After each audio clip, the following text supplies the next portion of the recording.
A late afternoon shootout between persons believed to be factions in a long-standing chieftaincy dispute at Bolgatanga in the Upper East region has left residents there quite terrified. Joy News is learning no casualties have been reported yet, but the incident forced many traders to close their shops well before their usual closing hours. Let's get the very latest from the area. Upper East regional correspondent Albert joins us via Skype. Hello, Albert. What's the background to this particular chieftaincy dispute blamed for Tuesday's clash? Israel. So in the Upper East region, here in the capital, this incident started somewhere in 2014 when two different groups were claiming to the Bolgatanga traditional area skin. Now, it resulted in some skirmishes where we now have two people who are both holding themselves out as chief of the Bolgatanga traditional area. They've been trying to resolve this matter since 2014. As we speak, an amicable solution has not yet been reached. So these two people are still being, respected as chiefs. Now, so from time to time, they disagree, they exchange, where sometimes it resulted in serious clashes, where in the past we've even lost lives. But this morning's incident happened because we are learning that some development was taking place on a piece of land there. And again, the two factions disagreed as to whether this particular development should take place or not. And so police had to come in and try to intervene. And shortly after police left the area, the gunshot started. And then police had to come back there to try and, maintain calm. So this was what happened. No casualty has been recorded in today's incident. All right, but how fierce were these gunshots? Yeah, so we've spoken to residents in the area, and one of them told us that he actually operates a shop in the area, not too far from where the gunshot started. And he told us that for well over 5 minutes, there were the gunshots continued. And it appears initially they started as warning shots between these two factions. And then later, when the police came in trying to restore calm, the police also fired their own warning shots. So it sort of scattered the whole town, the whole area, because everybody had to try and run for cover. And so by the time military got there and tried to maintain law and order, a lot of the people who have shops in the area had already closed their shops and left. All right. And the military... What's the situation in the town at the moment? Yeah, so what is happening now is that the military, since evening, have been asking people to stay away from the streets for their own safety.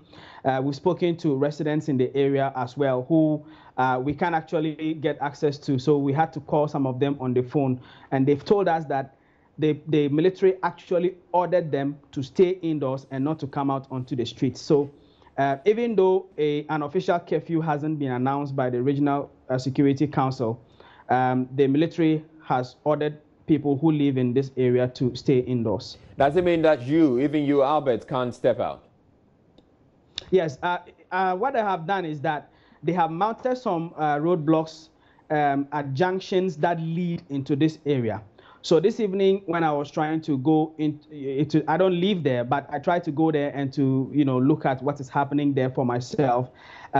Towards the junction that leads to the place, there was a military officer there who asked me not to come through that way and that I should take a different route. So they're actually redirecting people to use different places and not to go into the area. All right, thank you very much, Albert. Sorry, we have the Upper East Police Command, Regional Police Commander Redeemer Dejo. He's joining us on phone. Hello, good evening, sir. Now, do we know what led to this clash?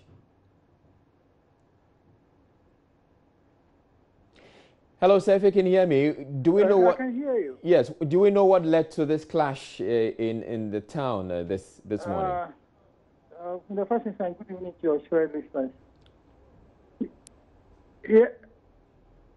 Yes, we can hear you. Yeah.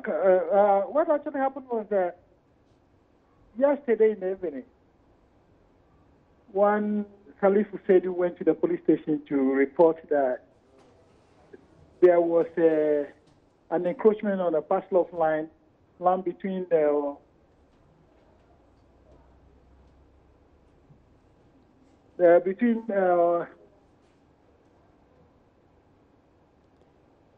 Yes, we can hear you. Okay, between the new palace opposite the old cemetery. So what actually happened was that the policemen went there this morning to cross-check on the report that was made to them, so as to ascertain the fact as to whether there was an encroachment or not. Unfortunately, when they got there, the youth from both sides of the chieftaincy divide, they are the same family divided because of who should be the Boganaba. So what actually happened was that when they go there, the youth of both sides were already having cutlasses and clubs, and they were singing in water. So when my men moved actually to the place where they claimed stores were being built, but when they got there, it was only platform that was being constructed at the place. So before they could realize there was a sporadic gunshots from the old palace area. Immediately, the police called for reinforcement and the soldiers also, because we have police and military sentry posts at both ends. All right. So they call for reinforcement. All right. When they call for reinforcement, what they immediately did was they called in the whole place. Have any arrests been made so far? So far, no arrests have been made, because the one who was identified to be responsible for the shooting absconded. But for now we are keeping the two so that we could be able to arrest him. All right. So we are working on that. And what? As at now, Boga is so quiet. There's nothing happening. There is patrolling in place to avoid any skirmishes in the night. And I can assure you that the police and the military patrol are on top of the issues on the ground. All right. Thank you very much, Redeemer Dejo. Redeemer Dejo is the Upper East Regional Police Commander, and he was bringing us updates there in the Upper East Regional capital, Bolgatanga. Now, moving on to other stories, several of the key service providers who make the National Health Insurance Scheme work continue to challenge claims by government that it has cleared a chunk of the arrears due them for services provided subscribers of the NHIS. The associations of private health clinics, Christian hospitals and the medical superintendent group all say they have not received the supposed payments and are struggling to stay afloat. Some of the hospitals are complaining non-payment of their NHIS claims is affecting healthcare delivery and are threatening to revert to cash and carry if the debts are not cleared soon. Both President Akufo-Addo and the Health Minister Kweku Agyeman-Manu only recently stated government has cleared virtually all the areas. We're reviving the strength of our National Health Insurance Scheme, which under the previous government was being strangled by debt. Of the 1.2 billion CD debt we inherited, the equivalent of some $300 million, we're paid in the last 15 months 1 billion CDs, the equivalent of $250 million. And payments to service providers are now current. The scheme is regaining its effectiveness so that for a minimum amount, subscribers can have access to a wide range of medical services. Cannot be correct. That cannot be correct. Have they submitted their claims? Have we vetted? And their claims are efficient? That is not correct. I've been going around the country. Last month, I think, sometime this month, I toured over how many facilities in Braham. Wherever I went, they have been paid up to August for 2017, right? So where does this 15 months come from? So if there is one isolated case, one particular person who has got that problem, let him come and complain and let us look into his challenges and see what we can do for that person. President of the Medical Superintendent Group, Dr. Joseph Kojo, insists the NHI debts have been paid, then they have not received it. The situation is that we, especially those of us in the eastern region and other regions, haven't received any payment for some time now. But even for those who have received, what they have received is for services rendered earlier parts of this year. The earlier parts of 2017. But we haven't had anything for 2018. Right. So how much are you owed as we speak? How many months are we looking at? We are owed, off the top of my head, we are owed about 13 months of outstanding claims. 13 months? Yes, and that I can give you the breakdown. The breakdown is 4 months of 2016. That's from September to December. And for 2017, from June up to December. And like I mentioned earlier, for 2018, nothing has been paid at all.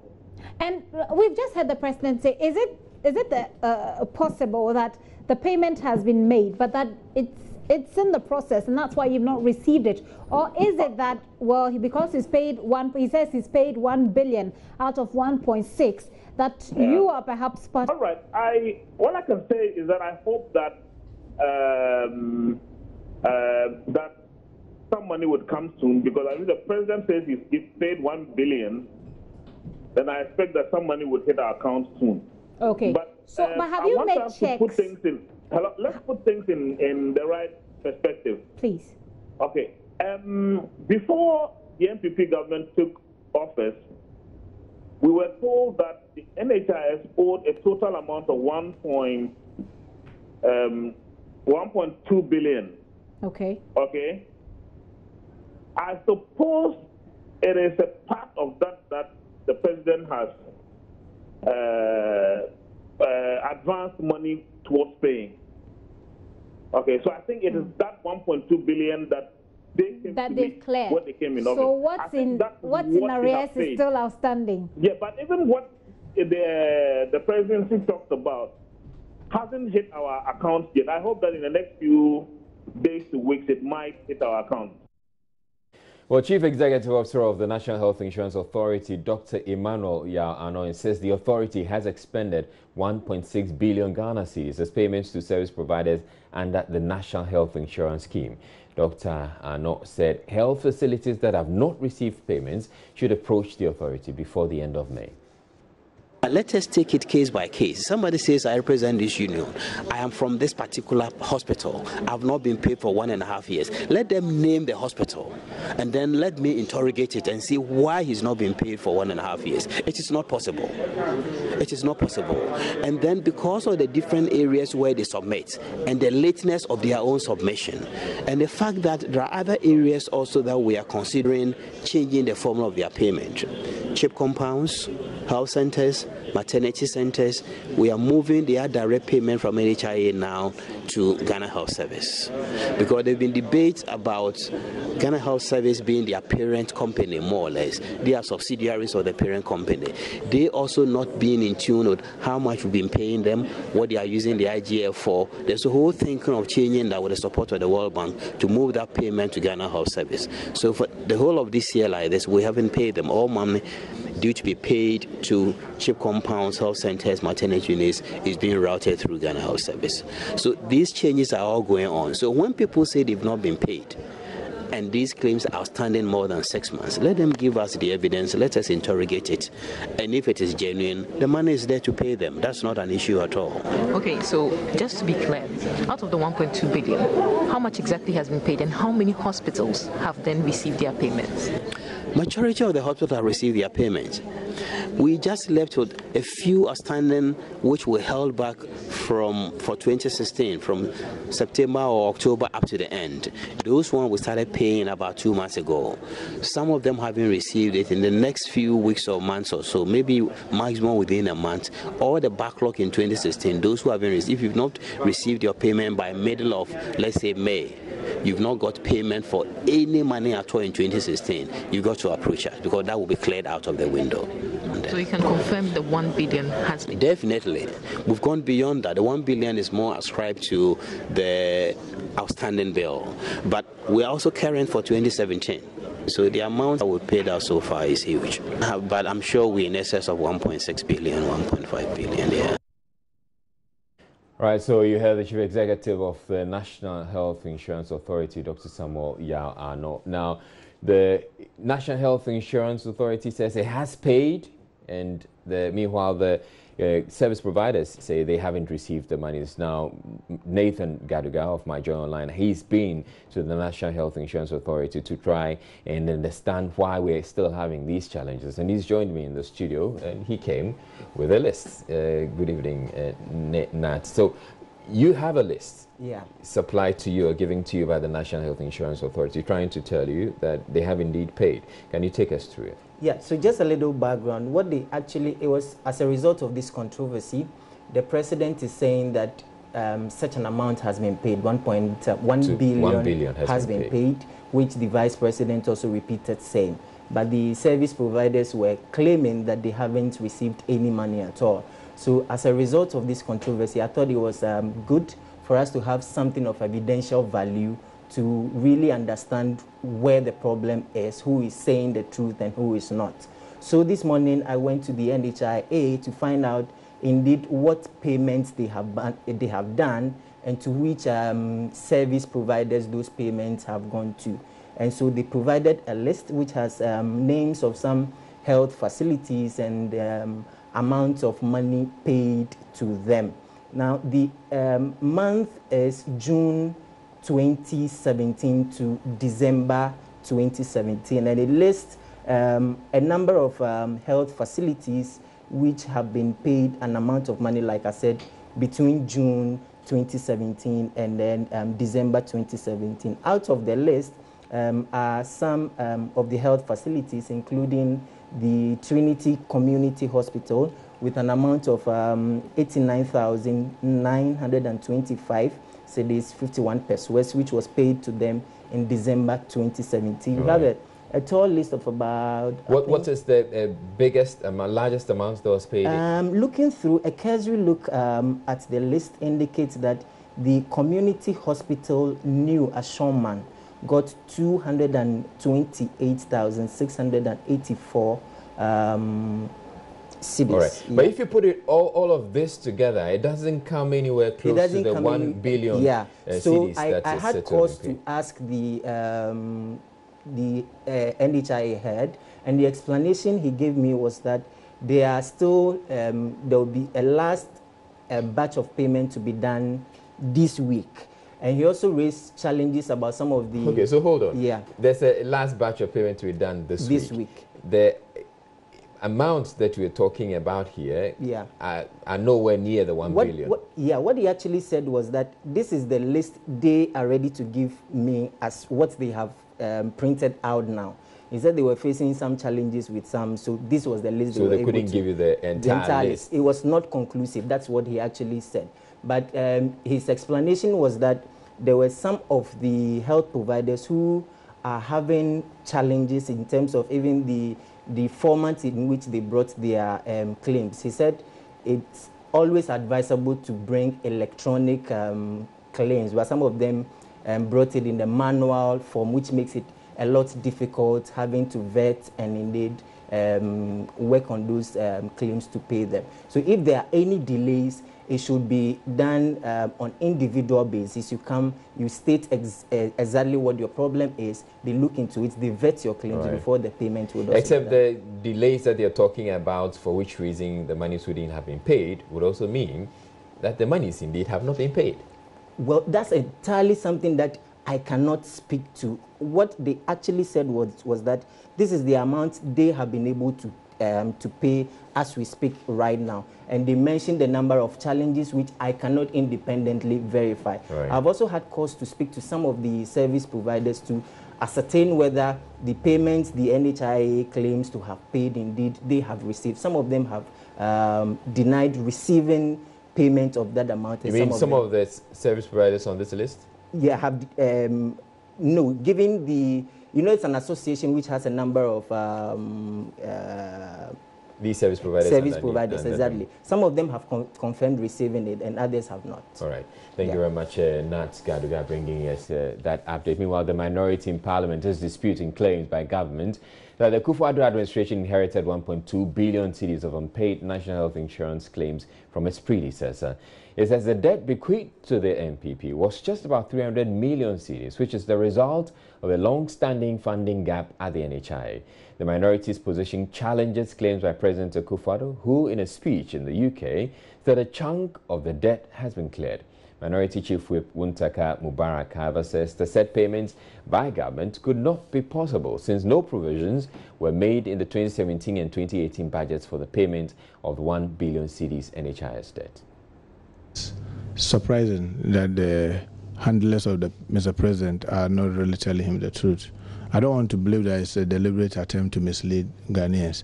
When they started in 2017, they reported this and said that claims arrears, because there was a funding gap of about 300. If you add the 177, they had a claim arrears of about 420.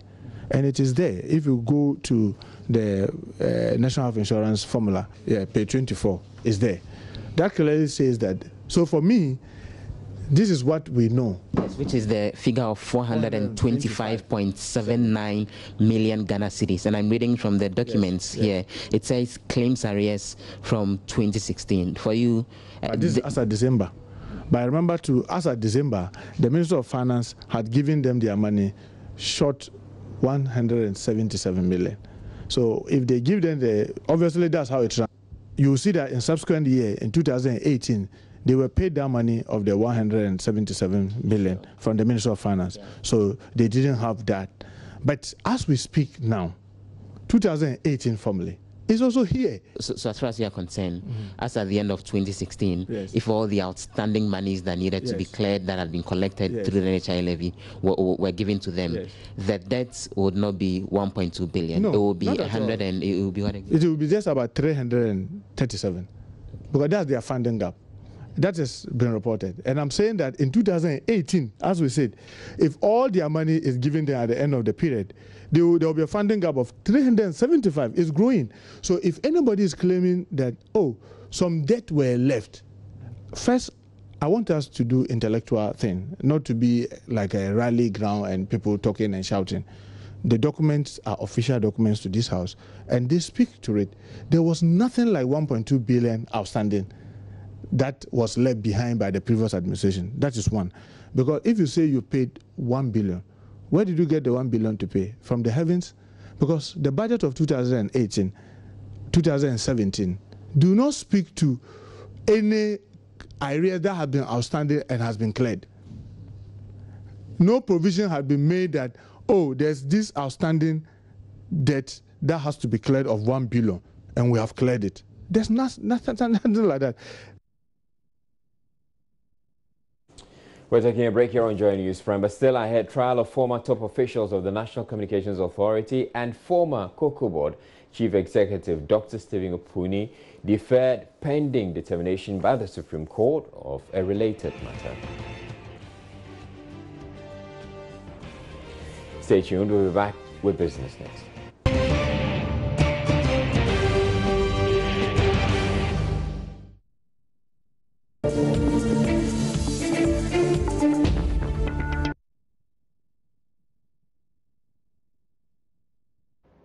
Hello again, a very good evening to you. Time now for business. The second Deputy Speaker of the Bank of Ghana, LC Awaji, has reiterated the central bank's resolve to ensuring that regulatory compliance by all players is strictly adhered to. The Bank of Ghana has had to crack the whip on some institutions that have not complied with banking regulations in recent times. Madam LC Awaji, who was speaking at the Bank of Ghana's maiden stakeholders meeting in Accra, noted that good corporate governance practices are being employed to help reduce the likelihood of bank failures. The Bank of Ghana's statutory mandate, among others, is to promote stability of the financial system. Recent developments in the banking sector have, however, compelled the Bank of Ghana to crack the whip in order to instill sanity in the industry. This has not gone down well with several stakeholders and some members of the public. To help explain their actions, the Bank of Ghana has begun a series of stakeholder engagements.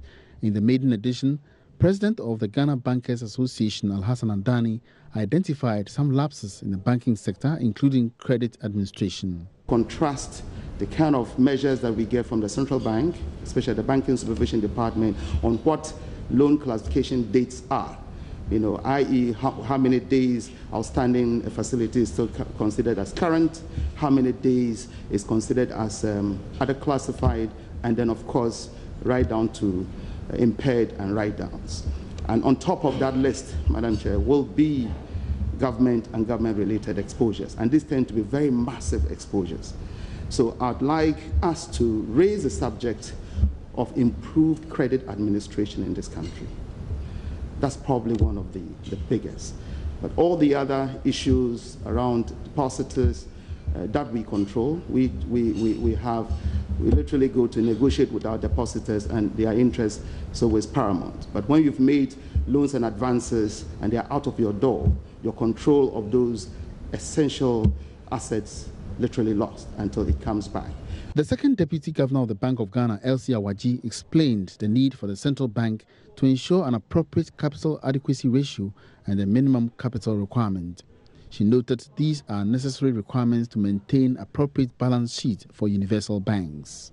Entrance into the banking sector start from that base.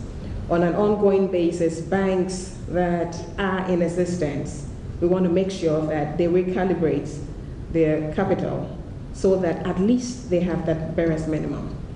And so that's what we're trying to do. We have capital of banks that have been eroded as a result of many issues, NPLs, inflation, depreciation of the currency, and it is not tenable. We're trying to implement Basel II and III, but we want to make sure that the floor is robust. And I'd like to draw your attention, perhaps those of you who've been following the global financial scene, Basel III itself has recently been amended towards the end of last year, where even in advanced countries where banks have strong capital, where banks have internal models to calculate the risk weights on capital and all of that, regulators in the biggest countries around the world are saying that we need a capital floor. She also underscored the need to revamp the legal systems of the central bank to ensure they work in the mutual interest of banks and customers.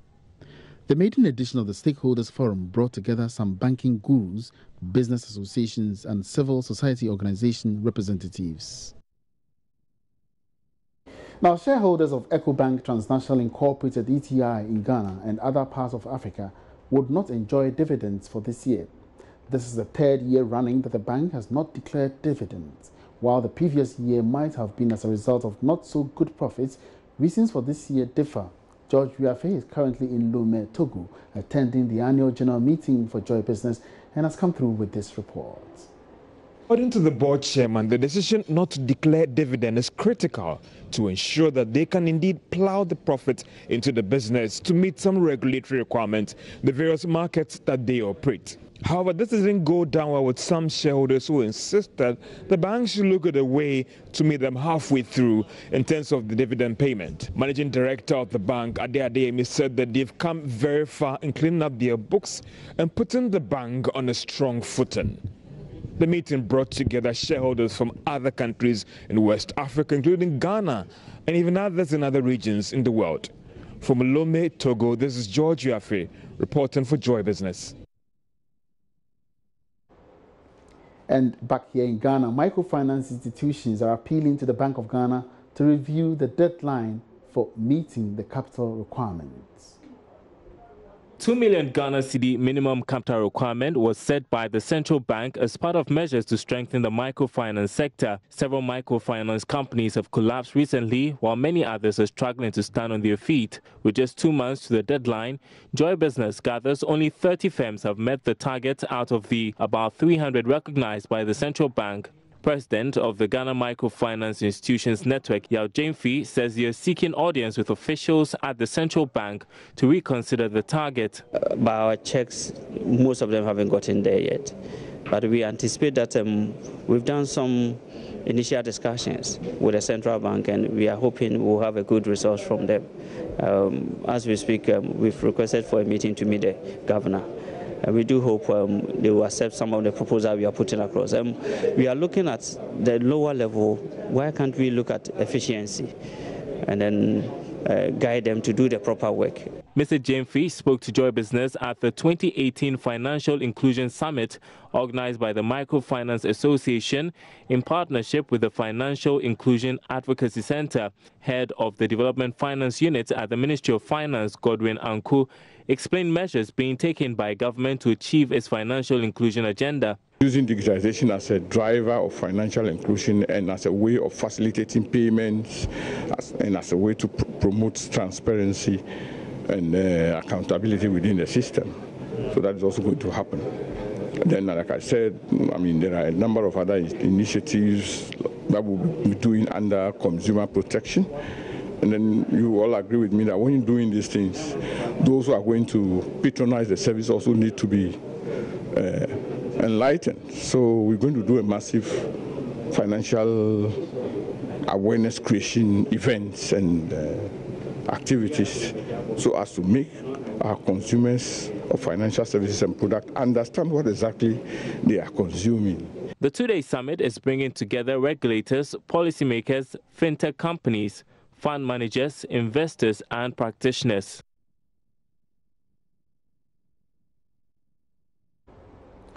Now, Ghana is set to be spending over $200 million on meat and meat products annually. Experts say this trend could be reversed if government increases investments into cattle production. Fauziatu Adam has visited the Keseve Cattle Ranch in the Volta region, which has over 30,000 cattle. The brisk milking business associated is, however, underdeveloped because of the absence of a milk factory. The lack of proper storage and processing facilities means large amounts of fresh milk produced on a daily basis go waste at the ranch. Here's more in this report. The Keseve Cattle Ranch in the Northern constituency in the Volta region is home to over 30,000 cattle. The lush green plains guarantees the cattle enough grass for grazing even in the dry season.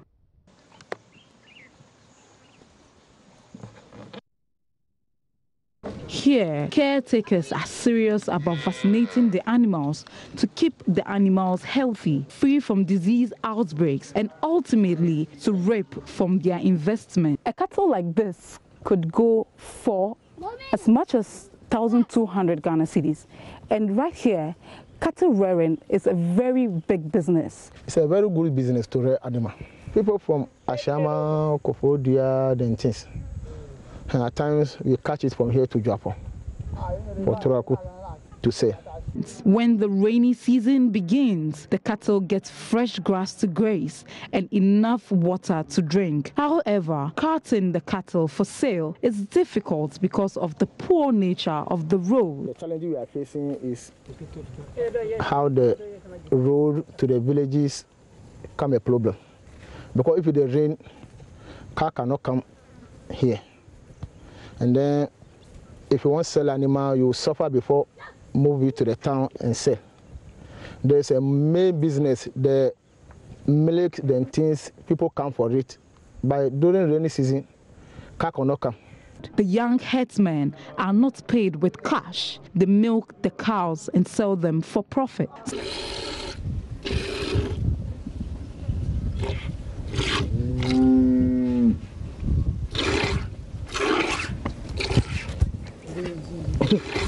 This is the sound of a milking cow. I'm currently here at camp at the Northern constituency, and they produce 75 liters of milk a day, and a liter costs 1 cedi.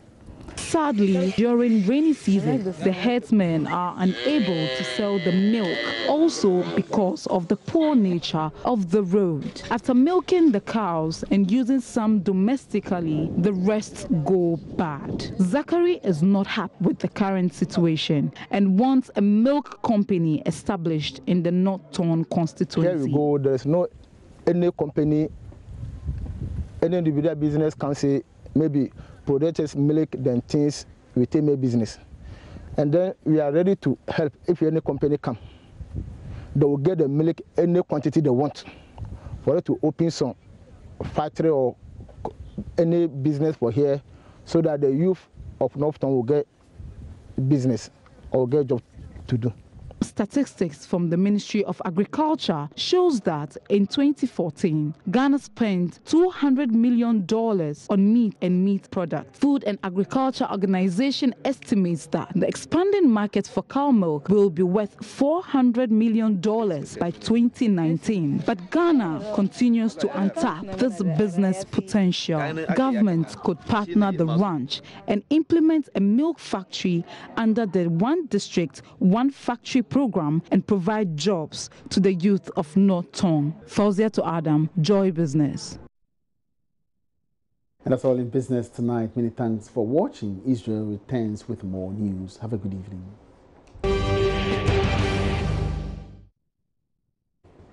The trial of some former top officials of the National Communications Authority and former Cocoa Board CEO, Dr. Stephen Kwabena, will not resume until at least June 7. The Supreme Court on Tuesday settled on the date to deliver its ruling on whether the Attorney General must make available all documents in their possession to lawyers for the accused persons. A sharp disagreement between the parties in both cases forced one High Court to refer the matter to the Apex Court, while the other put the trial on hold pending the determination of the case by presiding Judge Justice William Atuguba. There is more in the following report. The trial of the 5 individuals started in December 2017 in the High Court presided over by Justice Eric Chebafo. He fixed 2 days, Tuesdays and Thursdays, to hear the case as he committed to a speedy trial. After a month of hearing, the case was put on hold as some defense lawyers put in an application for a list of all witnesses to be used by the state. They argued Article 19 of the Constitution allowed accused persons to be afforded all facilities to put up his defense. The Attorney General Gloria Kufu disagreed. Justice Eric Chebafo said a pronouncement by the Supreme Court on the matter is the sure way to settle this disagreement. A month on, a fresh trial had started at another High Court, this time involving former Cocoa Board CEO Dr. Stephen Kwabena. His lawyers put in the same application while the AG maintained her position of handing only relevant documents. Justice William Atuguba on Tuesday informed the lawyers the decision of the court to be ready on June 7. This will enable the 2 cases on hold to resume. 2 senior officials of the Social Welfare Department in Kumasi have been picked up for stealing and selling a day-old baby. Probation Officer Evelyn Jemima Alengia and her colleague Justice Administration Officer 58-year-old Samuel Obenye admit to selling the baby to a couple for over 16,000 Ghana cedis. They are said to have stolen the child from a maternity home where the mother had been sent to give birth. Ohim Interior has more. The baby's mother, who hails from Laura in the Upper West region, sought support from the Social Welfare Department Regional Office last year after her boyfriend abandoned her with a pregnancy. She is said to have met Evelyn, who asked her to call when she was due for delivery. The social worker took her to a private maternity home in Kumasi and stole the baby the day it was born. She reportedly told the woman her sick baby had been referred to a nearby hospital for further observation. Police investigations, however, revealed Evelyn had then sent the baby to the Kumasi Children's Home and later sold her to a couple for 16,500 Ghana cedis. DSP Juliana Obeng speaks for the Ashanti Regional Police Command. The complainant delivered and was informed of the gender of the baby as a female by a midwife, one Madam Grace Osei Ifriye. Now the baby was taken to a nearby room and handed over to suspect Evelyn Jemima.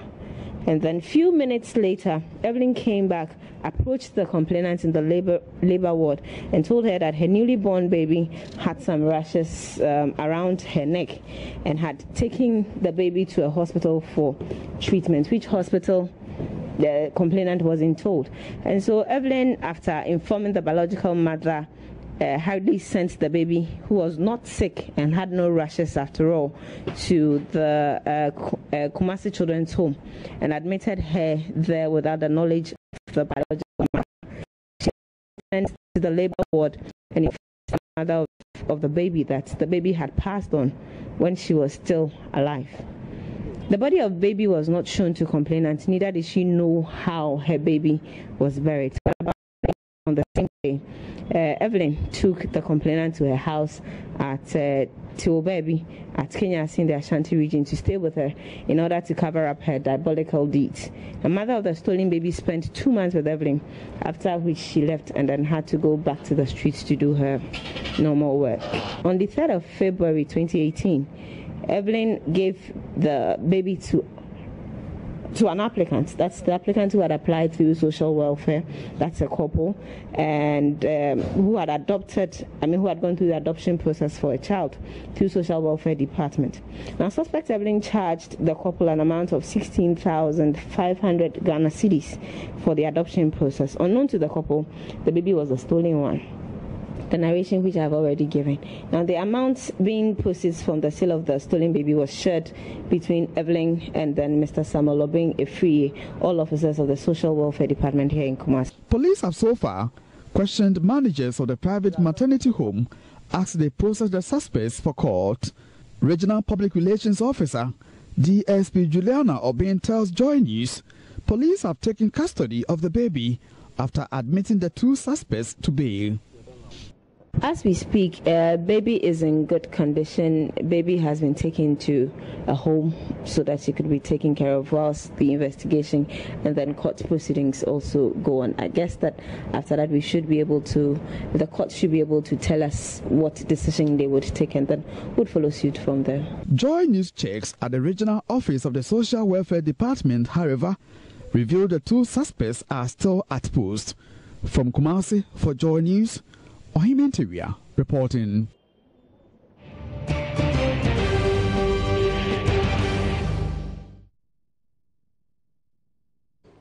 Now, some individuals behind a suspected networking scam that was busted last year by the security agencies in Kumasi have resurfaced. The alleged scammers are said to be luring unsuspecting members of the public to part with 4,000 Ghana cedis each, with a promise that they will be paid 600 Ghana cedis a week.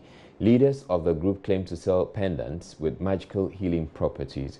4 of them were arrested last year after camping 580 youth in the shady recruitment business in separate houses at Atimetim near Kumasi. After Rector facilitated their repatriation, the group has resurfaced and has started recruiting hundreds of youth, predominantly from the northern region. Lava firms Erastus Asare Donko and Nanaya Ojima have been to their base at Tafo in Kumasi and filed this report.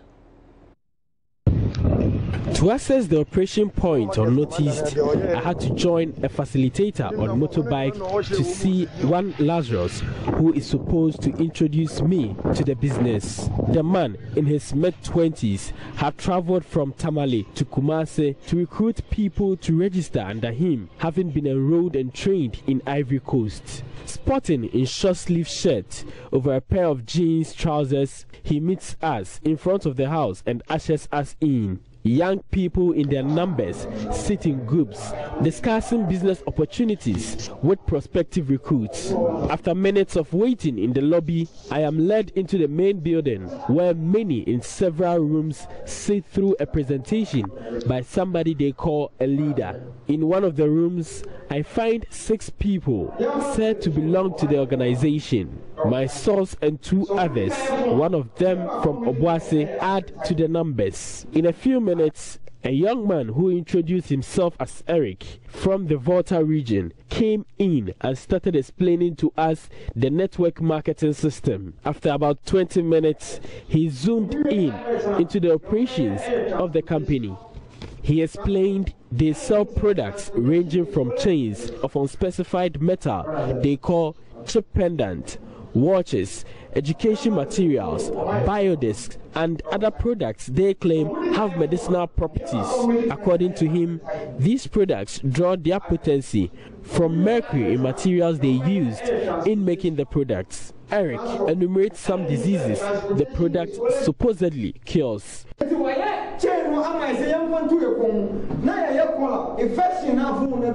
This chain can protect you from the risk associated with the use of fungus and also protect you from diseases. It gives you energy to do whatever you want. It also helps you to sleep. There is infection called wave, which our bodies receive from thunder and lightning. The waves are very bad to human health.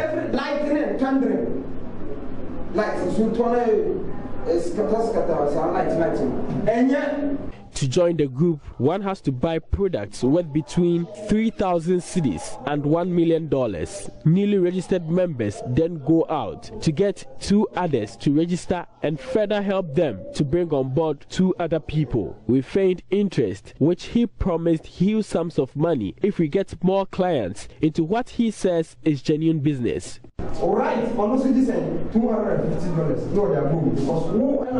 You get double of whatever the people falling on your left and right get. If those registered under you are getting $500 each, you get 1,000. That's redouble it for you.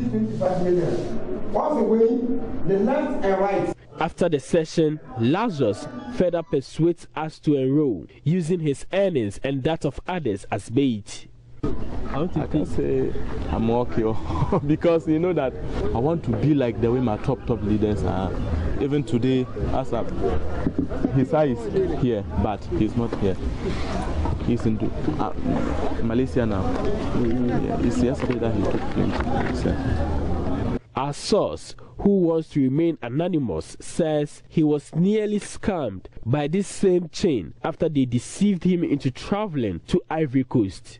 He says some Ghanaians are now stranded there. They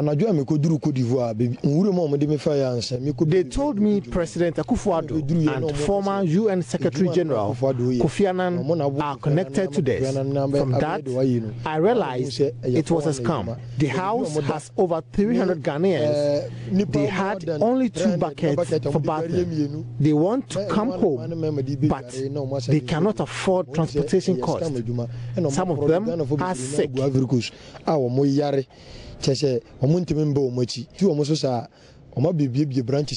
Ojima and Erastus Asaridonko filed this report.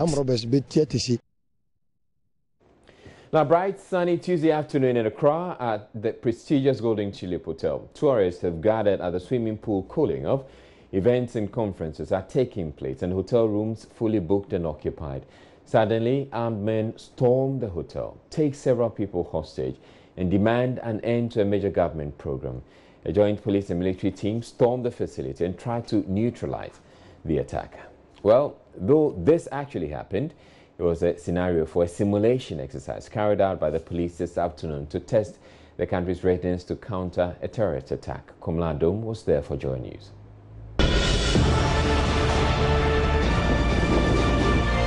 A typical terror attack at a top-level hotel in the Ghanaian capital, Accra. A top-level meeting ongoing in the hotel room is interrupted by some terrorist groups and individuals. A call placed to the Joint Police and Military Anti-Terrorist Team saw a deployment of forces to the hotel to attempt to counter the terror attack. On the way into the boardroom, you see some injured staff of the hotel weeping and wailing.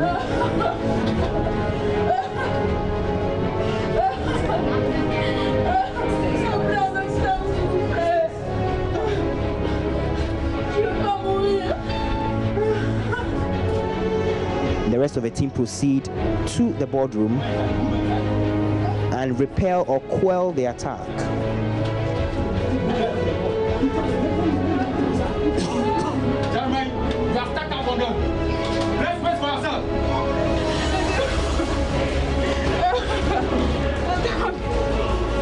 After the rescue of some of the hostages, quick interviews with a joint police and military team revealed 2 or 3 of the members of a terror group holding a yellow box are heard saying they are not going to relent, they are not going to back down unless a certain authority yields to their demands.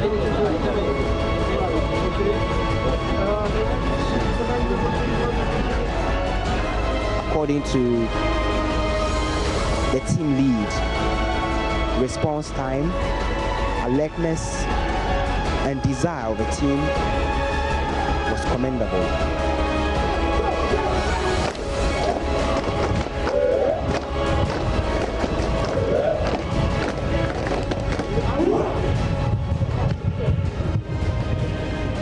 And the posture that you have really put up today, to anybody who has that evil mind, he would think twice before maybe even coming to perpetrate it. So it serves, this simulation exercise which we have put in place today would serve as a deterrent to anybody. That is, we are prepared to be able to face you anywhere at any time. We have been trained, we are in the uniform to protect every life and property, and we have sworn to do it even at the peril of our life. So these are some of the hazards that you have to bear with when we are called to set duties. Sometimes we suffer casualties, but as much as possible, we work towards minimizing the casualties that we suffer. That is why training and retraining is very important.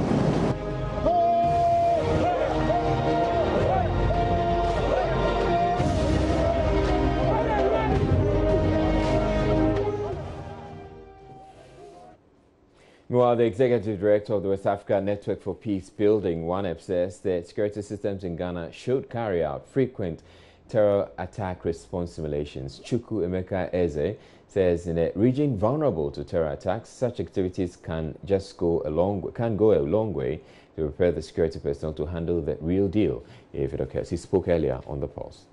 They are very necessary. They are proactive measures that is taken by the security operatives so that in the event that anything occurs, they are not taken unawares.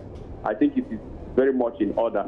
The opposite is that you do not do anything, and when such events take place, you are taken unawares and you don't even know how to react. And once you don't know how to react, then it takes you unawares, and then the enemy is ahead of the security agent. I think everybody understands that when you prepare for war, it doesn't mean that people should panic that there is war. It means now, the usual bumper-to-bumper congestion at the tunnel linking East Legon and Spintex Road has been virtually eliminated following the opening of a new two-way route there. There was free-flowing traffic at rush hour Tuesday morning instead of the gridlock that motorists there have had to endure with in some cases for over an hour. Though the new passage has been open to the public, the contractor Sonitra say there are a few other works to be done. Maxwell Agbagba has more. Sweaty faces inside trotros, heads peering through car windows, babies crying in commercial vehicles. That used to be the situation here as hundreds of vehicles line up the streets here waiting patiently to use this underpass to the central business districts and other parts of Accra. But that has changed completely as vehicles moving from Spintex Road to East Legon, Adjungano and its environs are able to move freely without waiting for their counterparts who are moving to the central business district and other parts of Accra. At a time when you expect to meet the rush hour traffic and congestion here, it has changed completely as vehicles are moving freely without having to wait in traffic. Some motorists we've been speaking to are happy. Oh yeah, Maxwell, I'm very excited that as long as this project has been finished by the highways authorities, which is going to ease traffic. Normally when I use this underpass, it takes me 1 hour to pass through before I get to Accra to my workplace. So I'm very excited that this project has been completed. I think it's good construction. I can see that it has helped a lot because normally the road, it always blocked. If you want to pass can't get away. Some of the drivers too, if you mess up, they can knock you down. And I think now it's 2 lanes, so I think if you are riding your bicycle or any motorbike, you can feel comfortable, then pass and go. If not, so things are not all like first, but now I think now it's okay. We are told that this old tunnel was constructed by Dr. Kwame Nkrumah. It previously served the purpose of an underpass for cattle, but later vehicles started using this underpass. We are told by contractors here, Sonitra, that this old underbridge would be maintained for pedestrians. Less than 3 minutes. Less than 3 minutes? Yes. On a normal day, how many minutes would it take you to do that? An hour. An hour? Yeah. An hour. Yes. So I would say that it's an excitement news for us to, instead of an hour, using 3 minutes to pass through the tunnel. We are really excited. Good morning, Atomic Watch. We are here once again. We have watch going for 10 cities and another pack going for 12 Ghana cities. Atomic Watch 10 cities. Some motorists we've been interacted with are very excited, but some hawkers who previously cast in on the situation are worried now as vehicles no longer wait here. He said, traffic Well, she says after the construction of this new underpass, there's no longer congestion on the stretch, meaning business is no longer booming as it used to be. So she's contemplating on quitting the selling of the eggs. This is the other end of the tunnel for vehicles moving from Spinters Road to East Legon, Adringano and its environs. This is the stretch where they normally use. A lot of the drivers we've been interacting with are very excited about the congestion that has been cleared on this stretch. Reporting for Joy News, Maxwell Agbagba. Now, have you ever found yourself easily tipsy or hardly in the mood after taking in locally brewed alcoholic beverages known as bitters? You may be feeling right, depending not only on the quantity one drinks, but the brand as well. A student of the Kwame Nkrumah University of Science and Technology has found most of the drinks on the market contain less alcohol than advertised on their labels. Our firm's Kwesi Debra reports. On a hot afternoon, Emmanuel Tete can't help himself with a bowl of banku and palm nut soup without his usual bitters.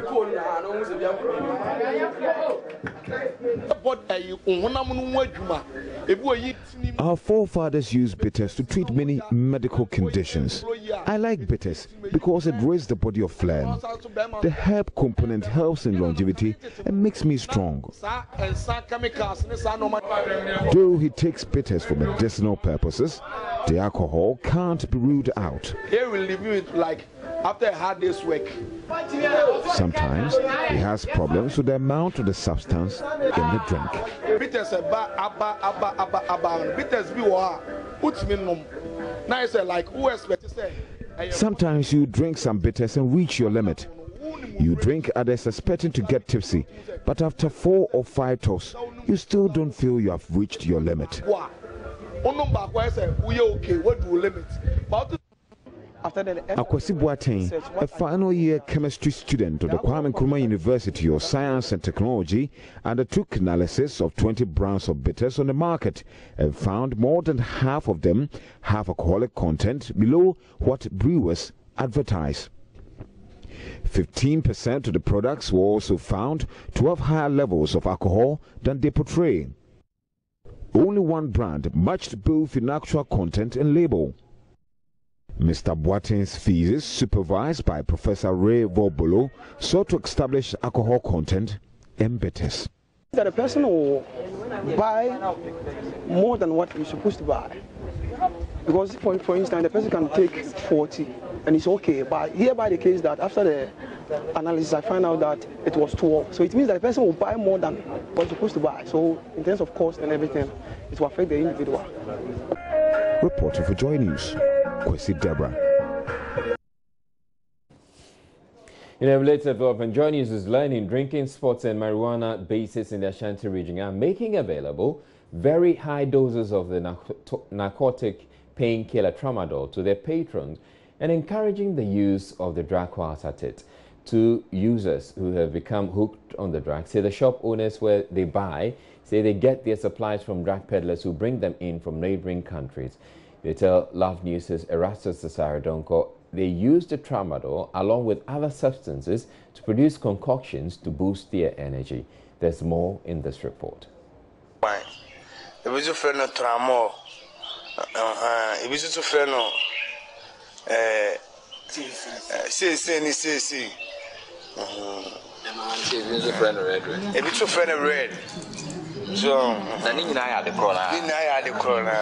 Those are the street names of tramadol. We learned on our trip the drug is sold at marijuana joints, alcoholic and street joints, just like banned narcotic substances. We followed them to some drinking spots as they used these code names to purchase 250 milligrams of the narcotic painkiller tramadol. These are two gentlemen who decided to share what they do with tramadol with us, and they bought 250 milligrams. That's 4 tablets. Each contains 250 milligrams of tramadol. And so now they've put 2 tablets, that is 500 milligrams, into this bottle of energy drink, and he tells me that that is what they do every day. The tramadol energy drink solution is taken with a round of marijuana as they demonstrated. I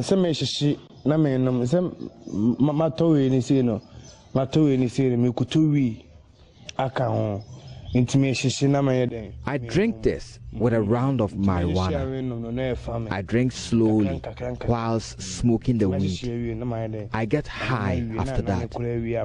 I sweat and feel good, prepared for any task. But if you don't eat before taking it, you can faint and foam in the mouth.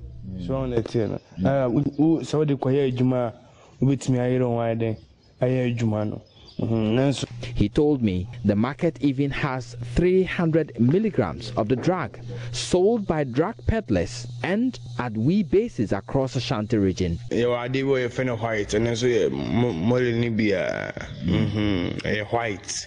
We have another type called white. That is 300 milligrams. I take that as well. But you can get that at Alaba or Mayanka.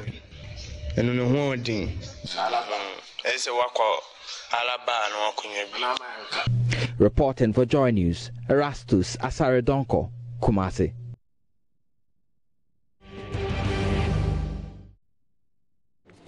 And now to look at our headlines here on Joy News. From a late afternoon shootout between persons said to be linked with factions in the chieftaincy dispute in the Upper East regional capital of Gatanga has left residents there terrified. Despite claims by government that it has cleared arrears due service providers of the National Health Insurance Scheme, several of them say no such payments have reached them.